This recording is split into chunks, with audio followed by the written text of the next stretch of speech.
Good afternoon, everybody. This is Damon Bond, the Bond Realty Group, licensed real estate broker in the states of Connecticut and New York. I hope everybody's doing well. Today is February 12th, Monday, February 12th, 2018. It's, dark, damp, and cold, but that's okay. That's what you expect from wintertime. If you have any questions, you can always email me at dbond011@gmail.com. That is dbond011@gmail.com, or you can always give me a call, 203-394-8123. All right, so today I'm going to talk about real estate investing, and the title of this will be Real Estate Investing 101, basically. So just to tell you what this is going to be about, as opposed to what it's not going to be about, is going to focus primarily on residential real estate investing. Something about condos. I'm talking about mixed-use properties. That's if you have a storefront and you have two dwellings or two or three dwellings on top of the storefront. I'm talking about multifamily properties and such. I'm not going to be talking about like shopping plazas and warehouses and like those commercial things. I'm not. But this could be applied for that as well. A lot of people are interested in real estate investing. A lot of people are interested in it. And, I think personally, of course, since I'm in the business, that real estate is a pretty, safe way to go to invest your money. There's other ways to invest your money, such as through stocks, bonds, mutual funds, and such. But of course, I think real estate is pretty good in terms of, where to put your money. Now, a lot of people assume there is some, great secret of success into a real estate investment, and there really isn't. It's just pretty much the ingredients you need is creditworthiness, of course. You need some down payment money, of course, or investors, some type of money. So investors, whatever it may be, you need that as well. And you just have to have a good real estate agent / broker to work, on your behalf. So those are pretty much the ingredients. There's no secrets, if you will, to, real estate investment. Some people say savvy, savvy real estate investor. I mean, I guess you could be savvy.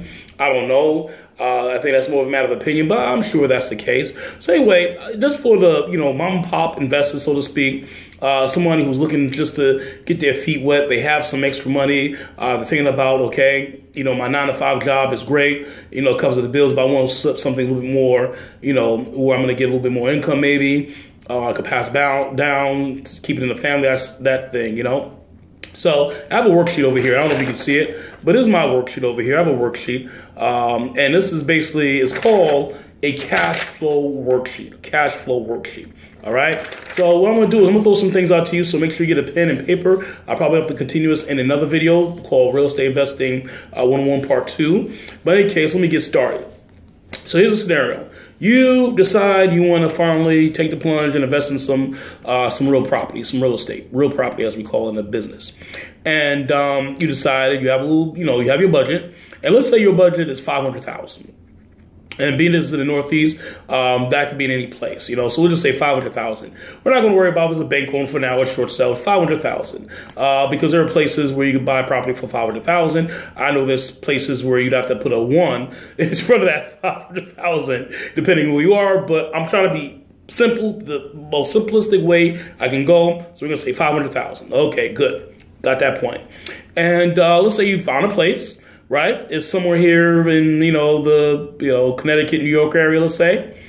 And you decided you got 20% down, all right, for that. So you're going to need the purchase price. You have the down payment, right? And then you have your mortgage amount. Your mortgage amount, all right, is how much the rest of the bank is financing. That's your mortgage amount.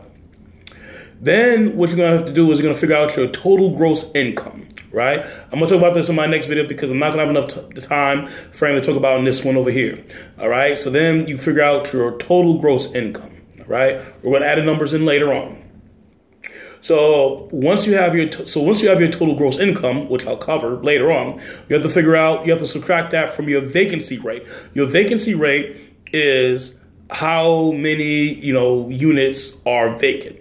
Okay, so if you have a 2-family house, all right, and one is not rented out, that's like a 50% vacancy rate.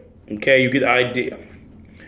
And then that would equal, once you have that in the consideration, you have your effective gross income. All right, now come some other things. You have the operating expenses. Your operating expenses are things such as your property tax. They vary from municipality to municipality. Be sure you know what the property taxes are. You know, you can always negotiate on a house price. You can't well, I shouldn't say you can't. It's difficult to negotiate with the city on property taxes. They could come and they can reevaluate your place. And sometimes as a result of the evaluation, your taxes will go up. They say, oh, wow, we certainly, you know, undervalue this place over here, and your taxes go up. They vary from place to place. Some taxes are notoriously high. Some taxes are notoriously low. It all depends. So you get a cheap house, you know, a really great house, but then property taxes may be, you know, going through the roof, so to speak. So that's property taxes. We're going to fill that in the next video clip. Then you have your insurance. Your insurance is for your home. Now, if you're owner investor, you know, you live in a place where your property is, that's one thing. But if you're not, then the type of insurance you're going to have is going to be, you know, landlord's insurance for tenants.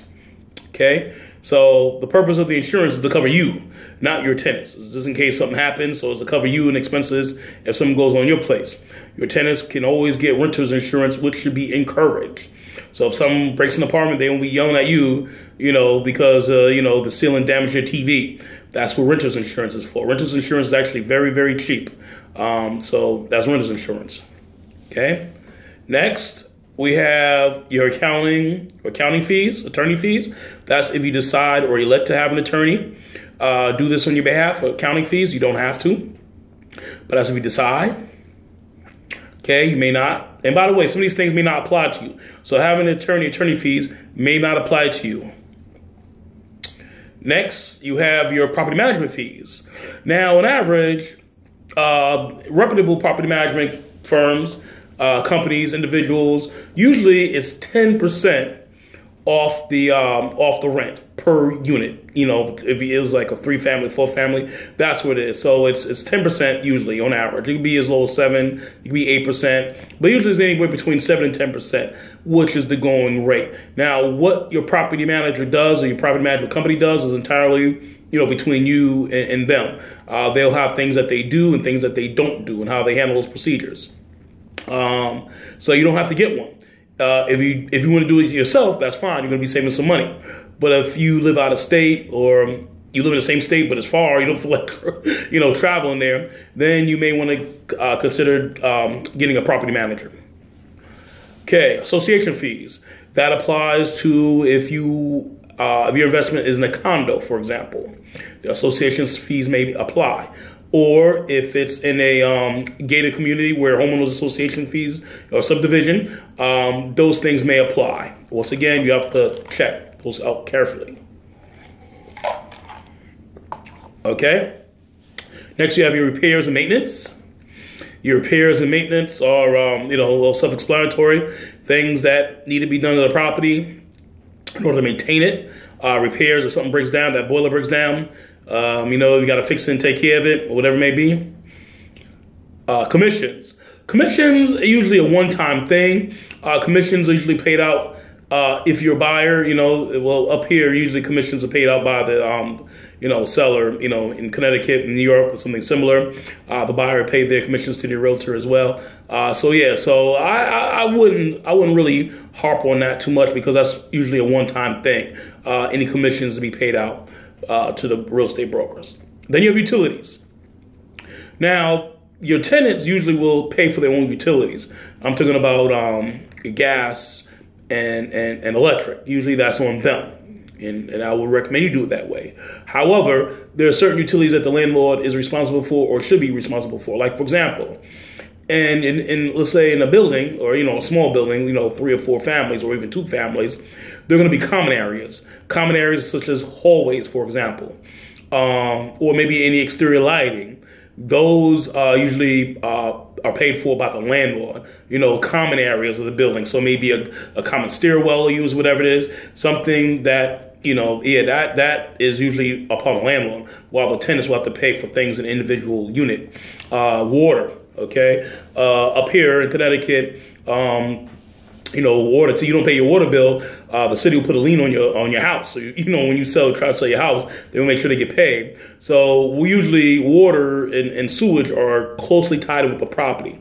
So what you could do is you can have your people pay their own water bill. That's true.